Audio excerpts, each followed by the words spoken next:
como é que tá a tua vida? Ouça, preste atenção, começou mais um programa na Quinta, todo dia pela sua Rádio Guará. Boa tarde, Andrinho Barros. Boa tarde, meu querido, como é que tá a vossa autoridade nessa sexta-feira? Hoje é dia de sextou.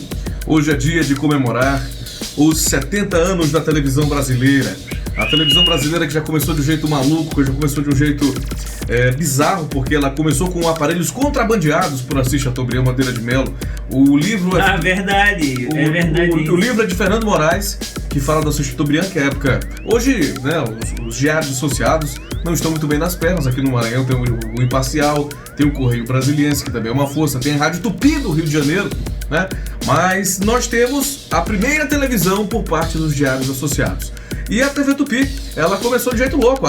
Tem muita gente que tava lá, a Hebe tava na fundação, a Lolita Rodrigues, enfim, um monte de gente que tava na TV Tupi. A TV Tupi era simplesmente o seguinte: a galera do rádio fazendo televisão. E os aparelhos não eram muito bem distribuídos, essa história já contaram há muito tempo, mas foram contrabandeados para o Brasil e foram comprados para que as pessoas assistissem nos lugares e vissem como era a televisão. E outra curiosidade que tem nesse livro do Fernando Moraes é que no primeiro momento da televisão do Brasil, só 2 câmeras deram pau. Ou seja, tudo foi gravado e filmado por apenas uma câmera que funcionou. E um detalhe que as pessoas não sabiam é que as novelas antigamente eram gravadas ao vivaço. Então não eram gravadas, eram feitas transmitidas ao vivo. Eram transmitidas ao vivo.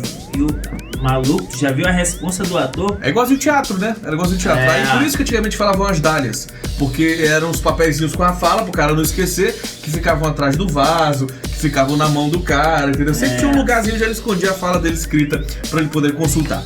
Mas bem, além do aspecto histórico, a televisão brasileira ela foi imperiosa, porque nós vivemos em um país de pouca leitura.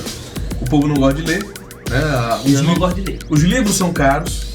Os livros não são acessíveis, os livros bons, né? Aqueles livros que nego indica na escola para passar em vestibular, não são os livros que as pessoas têm interesse. Livro de coach também. Pois é. Então os livros bons mesmo, os livros mais atrativos, não é dizer bons que eu não tô aqui para qualificar nada nem para quantificar. Os livros não são tão acessíveis assim a parte da população. Então cobre a televisão ser a janela pro mundo, para um monte de gente até dias atrás. Por que diga-se? Porque hoje a internet já está popularizada, hoje qualquer orelha seca já tem um plano de 4G e as pessoas não dependem diretamente mais da televisão. Mas ainda é o veículo mais influente, mais forte e mais presente em todas as casas. 75% da população brasileira ouve rádio, mas 99,9% tem acesso à televisão. Isso aí é um tipo de realidade que ainda não mudou, tá? E é muito importante ainda. Aqui tem uma coisa que as concessões são públicas, mas as empresas de comunicação são privadas. E quando a comunicação é feita de maneira pública, que eu digo a TV Brasil, a TV Nacional, a Rádio Nacional, enfim, elas não funcionam a favor do público, ou seja, do povo. Elas trabalham em função de governos, trabalham em função de instituições que a bancam e que a financiam. E isso é muito complicado, muito ruim, porque o sujeito não tem espaço nas emissoras comerciais, porque aquilo só vai para o interesse econômico. E também não tem espaço nas TVs e rádios públicas, porque simplesmente ali só vai o que é de interesse do governo federal ou dos administradores daquele local. Então, tipo assim, em 70 anos de TV do Brasil, nós tivemos a sorte de termos muitos talentos, porque a televisão nunca teve grandes orçamentos ou dinheiro assim. Somente uma emissora de televisão que é a Globo, e com um circuito muito fechado. Então nós tivemos muitos talentos que subverteram a regra da televisão, que subverteram a regra geral das coisas que eram iguais, né?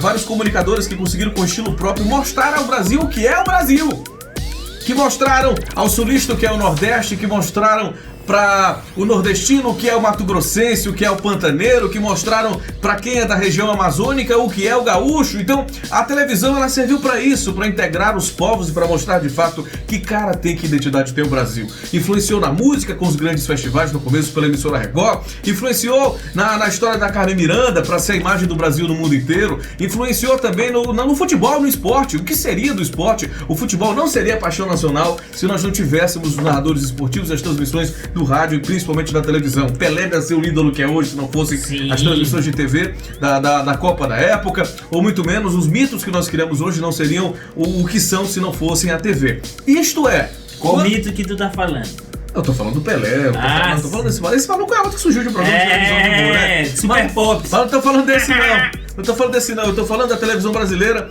que a gente conhece, que criou o imaginário da gente. Principalmente os próprios comunicadores que se tornaram estrelas né? Isso As novelas que estabeleceram um outro padrão de escrita, né? De narrativa, de autores novos que foram surgindo. Também o cinema brasileiro, que hoje está intrinsecamente aos streamings e plataformas, mas chegou um tempo que a televisão era muito influente para que o filme nacional pudesse ter uma repercussão ou pudesse ser financiado.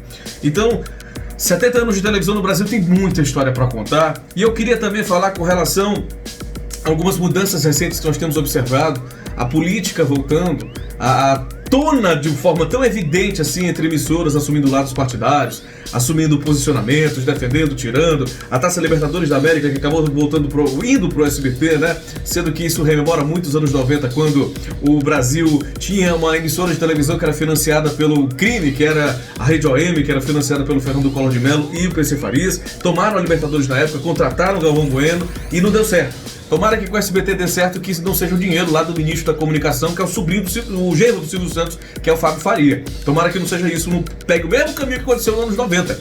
E nos anos 90 também a guerra, né, da Globo com seus problemas fiscais e a Record com os problemas universais, né? Que estão acontecendo. Tomara que tudo isso seja bem diferente. Tomara que isso seja bem diferente hoje e que cada um busque o seu lado, busque a sua sobrevivência, que o mercado fique bem, gente, porque o trabalhador de televisão também sempre sofreu. A TV Tupi foi fechada pela ditadura militar, também por censura, mas porque a Tupi não estava pagando FGTS para os seus trabalhadores. Então a Globo botou quente, pegou autores para denunciar a TV Tupi no jornal Hoje, e aí acabaram fechando a TV Tupi por pressão de uma concorrente que era a Globo. E aí os trabalhadores da TV Tupi foram migrando para outras emissoras e ficaram sem emprego na época. A Rede Manchete, que foi uma emissora também que tentou levar o primeiro lugar, ela também se ferrou em várias histórias, porque, né, não pagava trabalhadores. A TV Manchete chegou a ser fechada ao vivo. Fechada ao vivo, os trabalhadores colocando recados, dizendo que estavam passando fome, no ar na televisão. Então, o trabalhador de televisão, para não falar do Maranhão, para não me queimar aqui com o mercado daqui, porque pra você contar a coisa da televisão do Maranhão, mano, velho. Mas ó, falando da televisão do Maranhão, lembrar Carlos Alberto Lima Coelho, que tá vivo para contar a história, Florisvaldo Souza, José Santos, que foram apresentadores do Jornal da Integração, que era um jornal que era anterior ao Jornal Nacional, Zé Raimundo Rodrigues, nosso companheiro, Zé Cirilo, que tá lá embaixo, enfim, todos os comunicadores maranhenses históricos, ao meu querido amigo Luiz Fernando Pinto, que faleceu recentemente, que era do Zuzu Noturno, um dos grandes e maravilhosos apresentadores, enfim, a todos aqueles que são companheiros, que ainda estão em atividade, os que não são mais, e aqueles que fazem da televisão essa caixa de ressonância da sociedade e das coisas interessantes, tá? Já estamos sendo honestos com vocês, mas solenes, comemorando os 70 anos de televisão de veículos de comunicação, que é um patrimônio nacional. Algo mais a falar, Andrinho? Eu amo a velha surda e vera verão. Essa é a televisão do Brasil que a gente conhece. E por isso vamos começar tocando uma música que é clássica, né? Boca! É ritmo de festa! O dono, o patrão! Começa o programa Anarquia de hoje.